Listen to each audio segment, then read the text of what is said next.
আসন্ন ঈদকে সামনে রেখে ফেনীতে নিত্যপণ্যের বাজারে ঊর্ধ্বমুখী দাম বাড়ছে প্রায় সব ধরনের প্রয়োজনীয় পণ্যেরই, যা ভোগান্তিতে ফেলছে সাধারণ মানুষকে।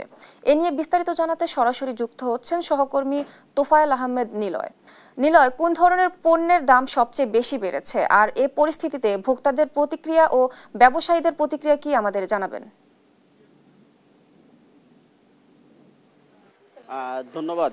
যা আমি এই মুহূর্তে রয়েছি ফেনী শহরের ঐতিহ্যবাহী বাজার ফেনী পৌর সুলতান মাহমুদ হকার্স মার্কেটে। এই মার্কেটে এসে আমি যেটি দেখেছি যে পবিত্র ঈদুল আজহাকে সামনে রেখে, অর্থাৎ ঈদকে পুঁজি করে এখানে প্রতি নিত্যপণ্যের বাজার প্রতি কেজিতে বেড়েছে 10 থেকে 20 টাকা করে।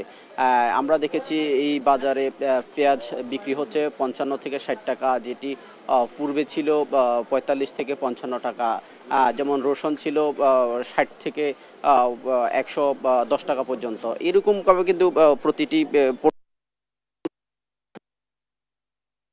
আসলে সাধারণ ক্রেতা যারা রয়েছে তারা কিন্তু আসলে চরম কষ্টের মধ্যে তারা দিনাতিপাত করছে।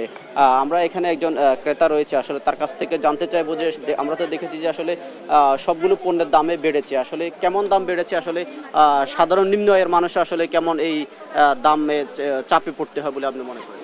আসলে সত্যি কথা বলতে গেলে বাজার করতে করতে জীবন অতিষ্ঠ। আসলে খরচের মাত্রা এই পরিমাণ বাড়ছে যে আসলে ইনকামের মাত্রা সেই পরিমাণ বাড়ে নাই। তাই সাধারণ আমার মতো সাধারণ মানুষ যারা আছে তারাই জীবন চালাইতে খুবই হিমশিম খাচ্ছে।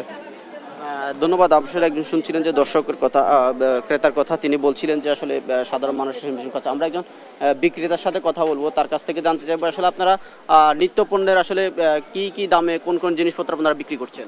জি, গত সপ্তাহে আর এই সপ্তাহের তুলনামূলকভাবে বাজার অনেক দ্রব্যমূল্য ঊর্ধ্বগতি। যেমন পেঁয়াজ ছিল গত সপ্তাহে 50 থেকে 55 দেশিটা, এখন হচ্ছে 60 টাকা। তারপরে রসুন ছিল 150, এখন 105-50।